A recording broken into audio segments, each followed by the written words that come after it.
大家好，我是猫村。1984年，河南安阳的一位老人在放羊的时候，无意间发现了一处古墓，于是立马上报。没多久以后，考古学家来到这片区域，开始了保护性发掘工作。有一条信息需要知道：河南安阳是商代晚期都城殷墟所在地，距今3300多年历史。很快，这里就出土了大量的青铜器，但是其中有一件青铜器却引起了人们的注意，这是一件青铜眼。让人感到惊奇的是，这里面埋藏着一颗人头。如果你今天去殷墟遗址旅游，仍然会看到这件文物铜眼与人头。当时的工作人员考古出这件文物其实并没有多在意，因为在考古工作中经常出现乱葬坑，各种人骨和文物相互叠合在一起的现象基本是行业常规，极大的可能是下葬的时候头骨不小心滚进了铜眼中。孤证难寻，考古学家们放弃了某种猜想。事情的变化出现在15年后，1999年殷墟再次出土文物，这一次考古学家又一次遭遇到了青铜眼里埋藏着的一颗人头。如果说15年前的是一次偶然巧合，那么这一次同样的考古区域再次出土青铜眼里埋人头，那就不是偶然的现象了，必然存在某种关联。这时一个个惊悚的疑问随之而来，难道3000多年前的殷商有吃人以及享用人头的习惯？被吃掉的又是谁呢？要知道，青铜眼本身就是用来蒸煮的青铜器，眼分为上中下3层，最下面的一层3条青铜腿间用来放柴火，烧火加温，中间一层是壁，里面盛水透气，然后蒸汽通过中间的壁来将最上一层的米饭或肉蒸熟，就很像我们今天的蒸锅一样。而这颗人头就是用来煮熟、蒸熟食用的。头骨中钙质的流失也说明了这个确实是蒸煮过才导致了骨头中的某些营养物质流失。而且经过人体体质学专家对牙齿和骨骼的鉴定发现，这一颗人头竟然是来自于一个15岁的花季少女。同样是对牙齿分析，要推断出一个人来自于什么地方也并不是一件难事。大家都知道，人随着成长，牙齿会逐渐形成坚固的牙釉质，这些牙釉质能记载你的饮食习惯、矿物质成分，只要牙不掉光，就可以通过筛同位素查出你来自何方。经过研究，最终确定这名15岁的少女并非本地人，而是来自于安徽六安。从安徽六安到河南安阳，这名少女到底经历了什么？我们继续分析，还是得靠牙齿。我们可以分析出一个人来自于何方，也能通过牙齿分析出他生前的饮食习惯。经过检测，这名3000年前的少女生前经常食用肉食、蛋白质类食物。3000年前，普通人连好一些的粮食都很难吃到，而这名15岁的少女便经常吃肉，极大的可能不是普通人，而是一名王公贵族。一个15岁的少女，还是一个贵族少女，被异地蚕食人头，这绝对是一个惊人的发现。结合晚期商代的历史，由此我们可以大致推导出一个故事。3000年前，此时正是纣王暴政时期，所谓的酒池肉林与炮烙之刑便是来自于这个时期。在炭火里插进一根大铜柱，再抹上油，让犯人站在中间，四周点火，人就会不断的往沾满油的铜柱子上爬，坚持不了的就会掉下来被炭火烧死。像这样的刑罚，纣王和妲己每天都要欣赏一遍。那个时候的战争主要是纣王讨伐东南方向上的人方部落，这不正好与安徽六安的位置对应上了吗？很大的可能是纣王讨伐人方，战胜了敌对部落首领，于是便用对方首领的亲属来祭天。某种程度上来说，这样可以起到杀一儆百的作用，让所有的敌对国闻风丧胆，而且还能得到上天的眷顾。当然，除了贵族以外，也有另一种可能，那就是从他出生起就被喂食肉类。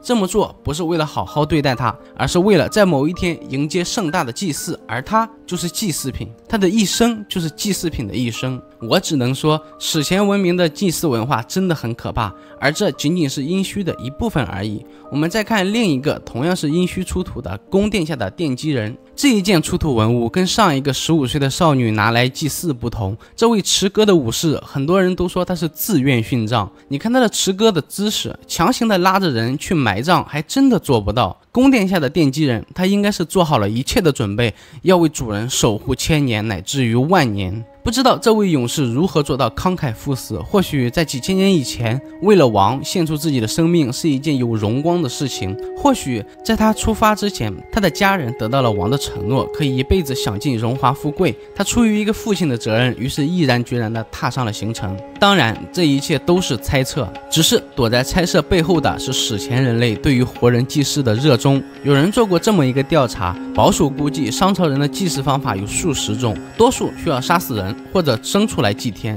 甲骨文中的记载，用来人祭祀的案例就有14000多人，仅仅就在商朝一个君主武丁时期就有9000人被用来活人祭祀。要知道那个史前时期，这片土地上各个国度加起来的总人口也不过几百万人而已，意味着可能每100人中就有1个人的结局是被祭祀掉。直到这里，猫村我查资料，我看到一种震撼的说法，让人汗毛直立，叫做环太平洋人祭文化带。殷商这块咱就不说了，你比如说在山东大汶口和曲阜西夏侯遗址中出土的墓葬人骨中，发现了2个遗址都有缺失上颌牙齿的现象，而且缺的都是成对的上颌牙齿，这可真太蹊跷了。5、6千年前你再怎么营养不良，掉牙也不会掉得这么齐整。还有几乎所有的年幼儿童都没有这种情况。后来考古工作者判断，这可能是一种远古的民俗拔牙，而且是在活着的时候拔牙，目的应该还是为了祭祀或者是一种成年礼。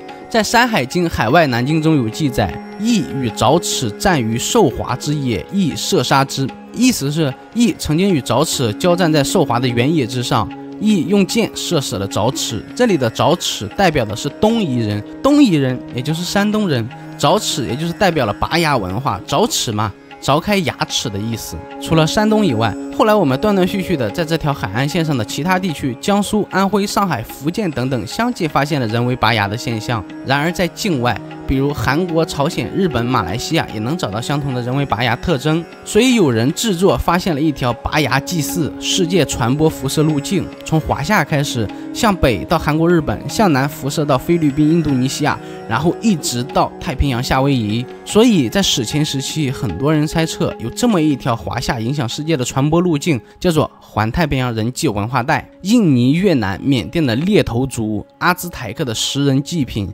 印加金字塔活人祭祀，北美印第安人活人祭，这一些比较知名的活人祭祀活动都围绕着太平洋，这意味着什么呢？接下来的话可能会颠覆三观，还请大家当做怪谈，不要认真对待。今天的美国祖先印第安人，你们看他们的面孔是不是跟我们的面孔有些相似？如果说去掉这些印第安装饰，你说他是一个黄种人，其实不过分。他们的祭祀方式跟殷商如出一辙，对于埋人祭祀，北美印第安、南美印第安也很热衷。当然这说明不了什么。再比如语言，把孩子叫做娃，和、你、我、他等发音几乎与中华一致，包括崇拜的图腾，一个是羽蛇，一个是龙，有种各自发扬雏形图腾的意味在里面。于是我们更大胆地提出了一个想法，其实美国人的祖先来自华夏殷商。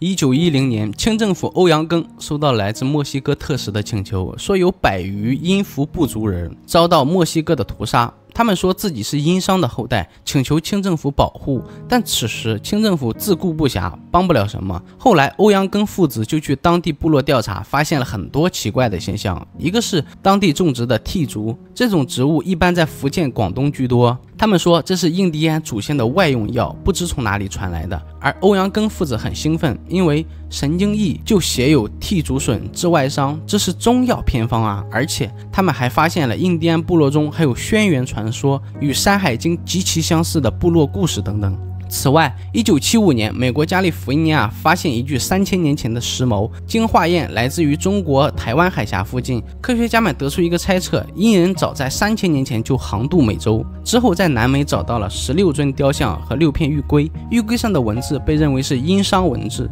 破译解读出来后是蚩尤、少昊的意思，蚩尤与少昊这些都是中华民族的老祖先啊。而3000年前正好是商朝末期，武王伐纣战胜了商朝，但此时商朝的10万精锐士兵不知所踪，去哪里了呢？很有可能就是随着我们之前讲过的那条拔牙祭祀传播辐射路径逃往到了海外，由此进入了南美洲和北美洲。要知道那个时候战败意味着什么呢？极大的概率就是那位15岁少女的下场，所以不仅仅是消失的10万精锐，还有商朝原来的很多王公贵族都会逃亡，比如商纣王的叔叔季子，任周武王好话说尽，甚至想要招致麾下，他依然跑了，跑到了朝鲜，带去了中原的先进文化。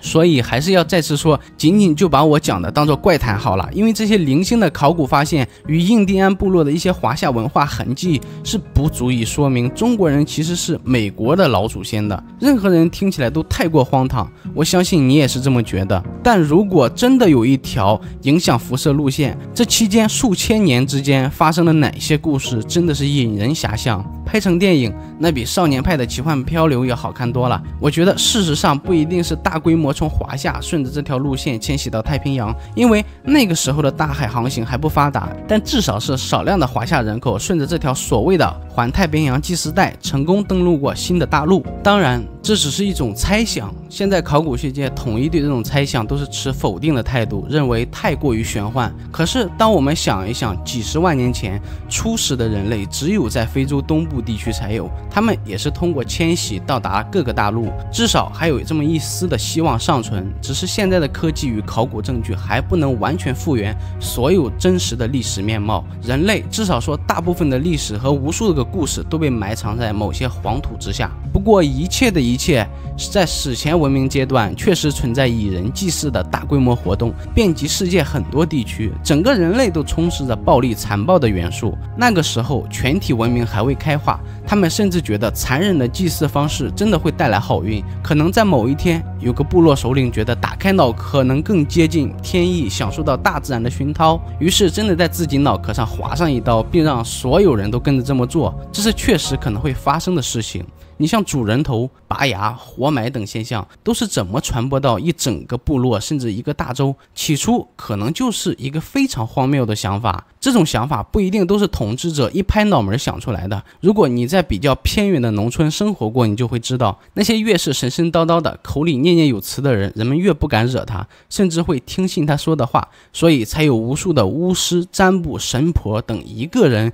影响着一整个部落这种事情。可以这么说，距今3000到7000年前，整个人类的主旨都是迷信的和野蛮的，文明的种子却统一的种在了公元前5世纪。老子、孔子、释迦牟尼、苏格拉底等等充满智慧的贤者几乎在同一时期出生，同一北纬30度线同时出现，影响世界。这个时期，整个人类的思想开始大幅度的进步，好像冥冥之中有一只大手安排好了一样，人类文明应该在什么时期发展到什么程度，好像都写好了。尽管现在各地区经济发展不均衡，但几乎拥有统一的普世价值观，善良啊、奋斗啊、家庭啊这些东西，或许跟我们想的不一样。人类其实一直是在相互沟通的。比如2000年前的华夏民族有了新的思想与发明，那些处在国界的人类看到了以后，迅速传到另一个国度，星星之火可以燎原，另一个国度于是带来了新的思考、新的改进，利用好了，甚至比我们更强，产生了新的文明，直接拉开世界新秩序。比如火药的发明，我们的老祖宗发明了它，